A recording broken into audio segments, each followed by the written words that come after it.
You said that you have 2 children. I have a girl, she's 11, and a boy who is 9, Jade and Jack, and they're fantastic little people. My daughter is more of an introvert, and my son is very much like me. Oh, girl. We call him Mr. Aloha because he will say hello to anyone. Everyone is his best friend. How cute. Okay, that's very cute. Yes. You told about being a single mom. You chose it or something did happen? I don't think anybody chooses to be a single mom.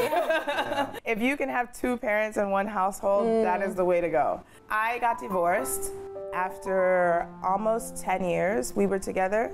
For whatever reason, I'm not really sure. He just needed to kind of check out for a little while. So yeah, I was a single parent for 5 full years. The first few years were really difficult. Hawaii is super expensive. I was working like 3 jobs and 60+ hours a week. So I started to look for something else. And I think as a single parent, you have 2 options. You can give up your whole life for your kids and be miserable. You love them with everything, but you cannot lose yourself as a person. And just because I'm a mom does not mean that I'm not a woman, doesn't mean that I'm not a person, it doesn't mean that I'm not sexual, that I don't have needs and wants, dreams, and goals. Yes, absolutely. So for me, it was really important to not continue that negative thoughts about being a single parent. Caging yourself. Yeah. At some point, I had to say, it didn't happen to me, now I choose it.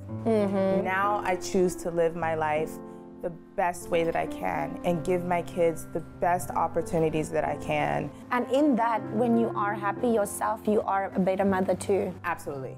I am a single parent still, but my kids have gone back to be with their dad and my mom.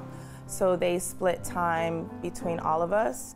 That's also a discrimination because like people feel like because you're a woman, you should always be with the children and you should take care of the children and you should be responsible. But what about the man? He's got responsibilities too, you know? He took some time off, but now he is being there for them and he's providing for them. And they're getting to rebuild that relationship with him, which I feel is really, really important. Very. I had time with them for 5 years, every day, 24/7, and we got to do whatever we wanted to. And now it's their turn to be with him, and we have a good working relationship. So I have contact with my kids. I talk to them almost every day. I'm still there for them. I go and see them. But it's better for them right now to be at home, surrounded by family, and having that big support system. Your kids are like ever curious about your gender? I wouldn't say curious. I remember one time my son and I were in a car, and that song from Macklemore came on the radio, Same Love. The song is talking about same-sex marriage, and I had always had my children around people in the queer community, and we were sitting in the car and he said, "Mom, what is gay?"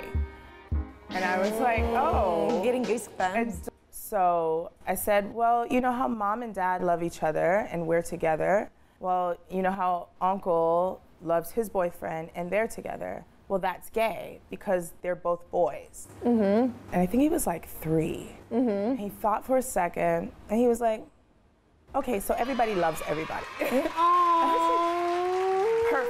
Perfect.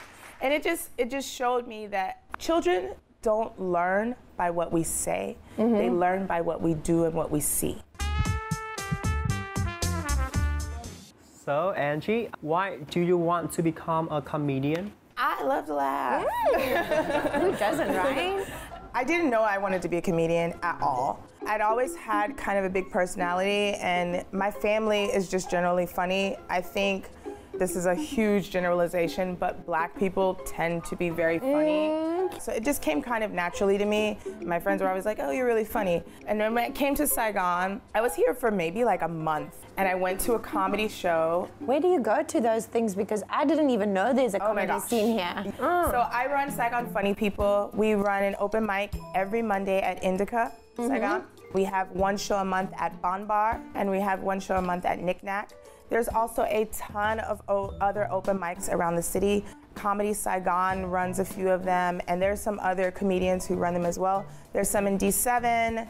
There are some there's in D3. a lot, hey? They're all over the place. I went to a comedy show, and I was a little bit drunk. And I was just bantering with the host, and for whatever reason, no one else in the audience was talking to him. And I thought he was hilarious, so I was, you know, talking back and forth to him. And then somebody came up to me after the show, and they were like, "Hey, do you want to do stand-up comedy?" I was like, "I mean, I guess, sure. Okay, I don't know, try. maybe." Bye. I did my first show, and I loved it. I can just imagine. I lived for it. And I did really well. The audience loved it. And they asked me to come back the next day. And the next day was an international headliner. Good. I got paid.